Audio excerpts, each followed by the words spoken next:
উপকূলের জেলা পূর্ব মেদিনীপুরে যথেষ্ট প্রভাব পড়েছে রেমালের। তমলুকের ছবি দেখাবো, সেখানে জলমগ্ন একাধিক এলাকা। সুবীরের সঙ্গে কথা বলবো এই নিয়ে। সুবীর, জনজীবন বিপর্যস্ত, আমরা সেই ছবি দেখাচ্ছি সকাল থেকে। এই জল যন্ত্রণার ছবিটা তমলুকে ঠিক কিরকম যদি একটু তুলে ধরো। দেখো মিনি, এই ছবি যে দেখাচ্ছি এটা কিন্তু জেলা সদর তমলুকের একেবারে শহরের ছবি। যে শহরের ছবি দেখছো সেখানে ৮ নম্বর ওয়ার্ড কিংবা তমলুকের তাম্রলিপ্ত পুরসভার যে হাসপাতাল যে চত্বর রয়েছে সেই চত্বরেই কিন্তু দেখা যাচ্ছে একেবারে জলে জলমগ্ন।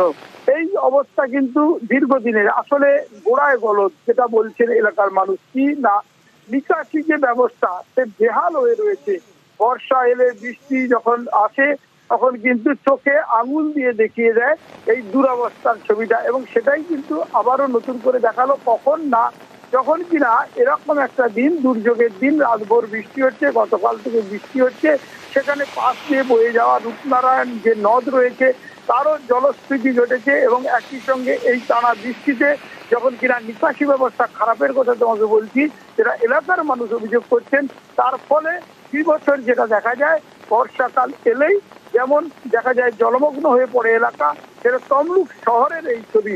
তার মানে ভাবো গ্রামের অবস্থাটা কতটা করুণ ছবি ধরা পড়ছে এবং সে অবস্থা হচ্ছে।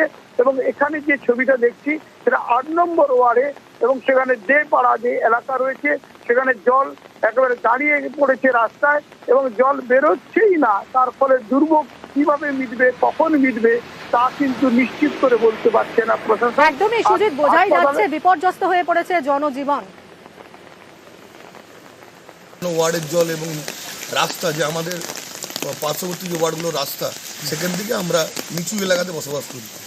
এবারে আমাদের এই যে জলটা যেটা আমাদের আউটফল হচ্ছে অন্য ওয়ার্ডের মুখ দিয়ে হয়ে যাচ্ছে, সেখানেও কিছু সমস্যা আছে। এবং এইটা আমরা প্রতি বছরই এই বর্ষা আরম্ভ হওয়ার আগে আমাদের পৌরসভার থেকে পুরো যেটাকে সিল্ক কাটিং বলে, অর্থাৎ তলাতে যে পাঁকটা জমে থাকে সেটাকে পুরো পরিষ্কার করে আমাদের কাজ করে দিই, যার ফলে আমাদের জল জমলেও সেটা 10 মিনিটের মধ্যে জলটা নেমে যায়। কাল থেকে প্রচুর বৃষ্টি, যে কারণে জলটা জমে গেছে, তবুও সকাল থেকে আমাদের বিভিন্ন মুখগুলো কাটানো চলছে। আশা করি জল একটু পরেই নেমে যাবে।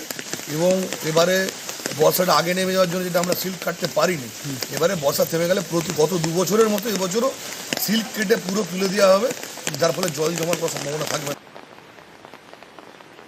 এবং তমলুক হাসপাতাল, সেখানে এমার্জেন্সির সামনেও জল জমে রয়েছে এবং জমা জল পেরিয়েই যেতে হচ্ছে রোগীর আত্মীয়দের, এমনকি ডাক্তারদেরও। চরম দুর্ভোগের মুখে পড়েছেন তারা। এদিকে টানা বৃষ্টির পরে এই জল নামার কিন্তু কোনো লক্ষণই দেখা যাচ্ছে না। চরম দুর্ভোগের ছবি তমলুক হাসপাতালে।